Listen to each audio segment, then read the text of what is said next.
जय हिंद दोस्तों। तो भाइयों, आप लोग कैसे हैं? आप लोग बढ़िया ही होंगे। तो आज हम बात करेंगे हिंदी का, और बचा हुआ है वर्ण में जो एक पॉइंट, उसको आज हम समाप्त कर देंगे दोस्तों। ठीक है। तो दोस्तों, आज हम बात करेंगे, क्या बात करने वाले हैं? तो वर्ण, व्यंजन वर्ण जो है ना, आधार पर बांटा गया है। जैसे भी देखो, यहाँ पर वायु के आधार पर बांटा है, और यहाँ पर देखो, और उसके बाद बांट दिया कंपन के आधार पर। यहाँ पर वायु के आधार, श्वास वायु के आधार पर बांटा है, और उसके बाद कंपन के आधार पर बांटा है, कंपन के भी आधार पर बांटा है। तो सबसे पहले श्वास वायु की मात्रा के आधार पर देखते हैं कि कितनों भागों में बांटा गया है। तो दोस्तों, कहता है कि श्वास वायु की मात्रा के आधार पर व्यंजन वर्ण के दो भेद होते हैं। कौन कौन होते हैं? तो होते हैं कौन कौन? अल्पप्राण और महाप्राण। कौन कौन? अल्पप्राण और महाप्राण। तो अल्पप्राण क्या होता है? अल्पप्राण के डिफिनेशन क्या है?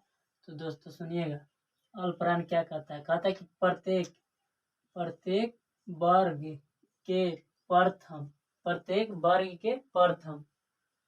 कौमा तृतीय और पंचम वर्ण आते हैं, उसे अल्पप्राण कहते हैं। तो प्रत्येक जो वर्ग है उसमें प्रथम कौन है? प्रथम में आ गया यहाँ पर क, और उसके बाद तृतीय कौन हो गया? क ख, दूसरा है ग क्या होगा? तृतीय हो गया ना। और उसके बाद क्या? पंचम। तो पंचम क्या हो जाएगा? अंग हो जाएगा ना दोस्तों। यही जो है ना, पहला, तीसरा और पांचवा अल्पप्राण है। क्या है? अल्पप्राण। पहला, तीसरा और पांचवा। तो उसके बाद क्या कहता है कि अल्पप्राण की कुल संख्या कितने होते हैं? तो 19। कितने? 19। ऐसे शॉर्टकट में सब याद करते हैं। 135। कितना? 135। 1 3 5, यानी कि पहला, तीसरा और पांचवा वर्ग। ठीक है दोस्तों। तो अल्पप्राण की कुल संख्या कितना हो गया? 19। कितना? 19। और चलते हैं महाप्राण। दूसरा का कौन है? महाप्राण। तो महाप्राण क्या कहता है? डिफिनेशन क्या है? तो कहता है कि प्रत्येक वर्ग के तृतीय और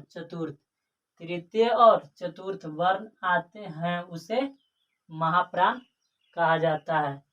तो द्वितीय और चतुर्थ कौन कौन होगा? द्वितीय और चतुर्थ हो जाएगा क्या? ख हो जाएगा ना दोस्तों। और अगर बाद चतुर्थ को क्या हो जाएगा? ख के बाद ग के बाद घ। तो यहाँ पर घ जो क्या हो जाएगा? चतुर्थ हो जाएगा ना। तो ये दूसरा हो गया, और ये चौथा। और भी आ सकता है। इसके बाद च जो है, तो च आ जाएगा, किसमें आ जाएगा? अल्पप्राण में ना। छ के बाद क्या है? छ। तो ये छ दूसरा है ना।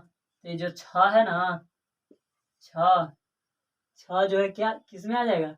महाप्राण में। किसमें? महाप्राण में। और उसके बाद है जो ज है, क्या? ज किसमें आ जाएगा? तो ज आ जाएगा किसमें? अल्पप्राण में। किसमें? अल्पप्राण में। और उसके बाद क्या है? झ जो क्या है? महाप्राण में आ जाएगा। किसमें? महाप्राण में। ठीक है दोस्तों। और उसके बाद क्या कहता है? महाप्राण की कुल संख्या कितने होते हैं? 14। कितने? 14 होते हैं। कुल संख्या 14। इसको 2 4 के अकॉर्डिंग याद करता है। 2 और 4। देखो, दूसरा और चौथा, तो 2 और 4 यानी कि 24 से ऐसे सब याद करते हैं दोस्तों। ठीक है। अब भाइयों, हम बात करेंगे कंपन के आधार पर। ये तो हो गया क्या? श्वास वायु के मात्रा के आधार पर हो गया ना दोस्तों। अब हम बात करेंगे किस पे? कंपन के आधार पर। तो कहता है कंपन के आधार पर कितने भागों में बांटा है? 2 भागों में। कितने भागों में?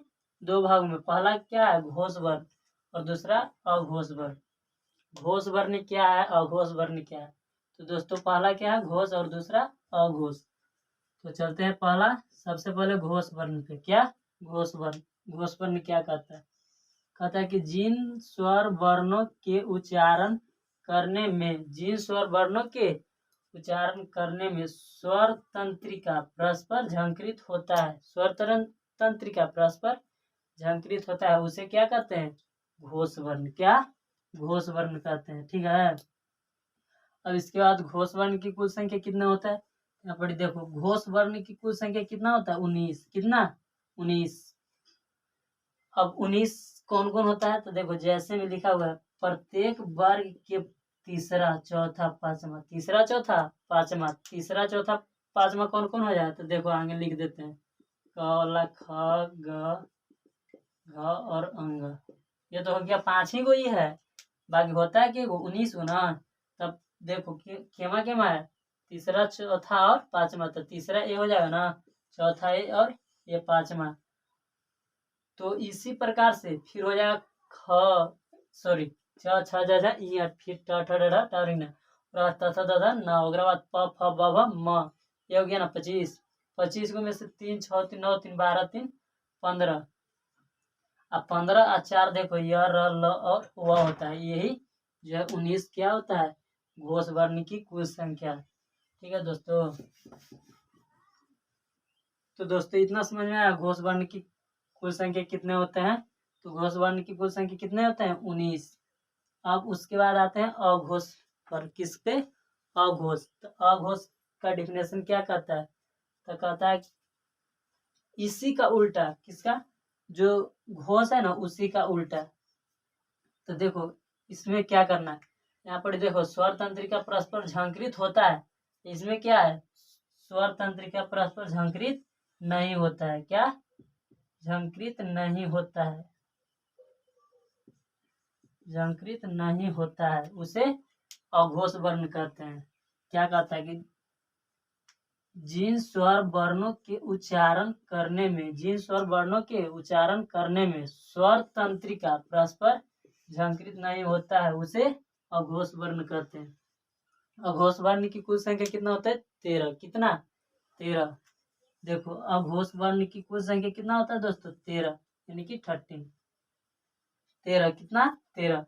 जैसे में लिखा हुआ है, जैसे में प्रत्येक वर्ग के पहला और दूसरा, पहला और दूसरा। देखो क हो गया, ख हो गया, यही ना पहला और दूसरा है वर्ग। तो पहला और दूसरा वर्ण तथा 13 ना होते हैं दोस्तों। तो क से लेकर के फिर हो जाएगा च, छ, ज, झ, इ, ट, ठ, ड, त, ण, त, थ, द, न, फिर हो जाएगा प, फ, म। 5 दूनी 10 ही ना हुआ, 10 और 3 13। तो यही जो है 13 जो है ना, क्या होता है? अघोष वर्ण। क्या? अघोष वर्ण। इतना समझ में आया दोस्तों। और इसके बाद है क्या? संयुक्त व्यंजन वर्ण। संयुक्त व्यंजन वर्ण। इसके बाद है द्विगुण। तो द्विगुण इसमें जगह नहीं था तो इसलिए छोड़ दिए। ठीक है। तो संयुक्त व्यंजन वर्ण क्या कहता है? संयुक्त व्यंजन वर्ण क्या कहता है? तो सुनिएगा डिफिनेशन। दो वर्णों को आपस में जोड़ने या मिलने से, दो वर्णों को आपस में जोड़ने या मिलने से जो वर्ण बनता है उसे संयुक्त व्यंजन वर्ण कहते हैं। दो गो वर्ण आपस में अगर मिल रहा है या तो जुड़ रहा है, तो उसके बाद जो एक वर्ण बनेगा उसी को संयुक्त व्यंजन वर्ण कहते हैं। संयुक्त व्यंजन वर्ण की कुल संख्या कितना होता है? 4। छ, त्र, ज्ञ और स्र। देखो दोस्तों दो वर्ण कैसे मिल रहा है? क और क्या? मूर्धन्य स के मिलने से क्या बना? छ। क्या? छ। और त और आधा त और र मिलकर क्या बना? त्र। ज और य को मिलने से क्या बना? ज्ञ। और तलवी स और र मिलकर क्या बना? स्रत। दो वर्ण मिल रहा है कि नहीं साथियों? क्यों? कितना वर्ण मिल रहा है? 2। एक क में हलंत जोड़ क्या? मूर्धन्य स। ठीक है। तो दोनों के मिलने से बन रहा है क्या? छ। आधा त और र मिलकर क्या बन रहा है? त्र। ज्ञ और सॉरी ज और य को मिलने से क्या बन रहा है? ज्ञ। और तलव्य स और र के मिलने से क्या बन रहा है? दूसरा। तो दोस्तों संयुक्त व्यंजन वर्ण क्या है, कितने संयुक्त व्यंजन की कुल संख्या कितने होते हैं, कैसे होते हैं, ये दोस्तों समझ में आया इतना। तो दोस्तों मैं आज भर इतना ही रहने दूंगा, ठीक है दोस्तों। प्रत्येक दिन एक एक वीडियो बना करके अपलोड करूंगा, ठीक है। और इसके बाद जो है ना, कल साथियों कल मैथ्स का 10th क्लास का जो रियल नंबर में है 1.2 ना, उसमें सॉल्यूशन कर दिए थे। पहला के शायद लगता है कि 5 क्वेश्चन था, वो भी सॉल्यूशन कर दिए हैं। और दूसरका के जो फर्स्ट था ना वो कर दिए, और दूसरका करना है सॉल्यूशन, और तीसरका इसके बाद आगे है वो हल करना है, ठीक है दोस्तों। तो दोस्तों आप लोग से ज़्यादा कुछ नहीं कहना चाहता हूँ, बस सिर्फ इतना ही कहना चाहता हूँ कि अगर बढ़िया लगता है तो इस परिवार को आप ज़्यादा से ज़्यादा सपोर्ट करिए। तो जय हिंद, जय भारत।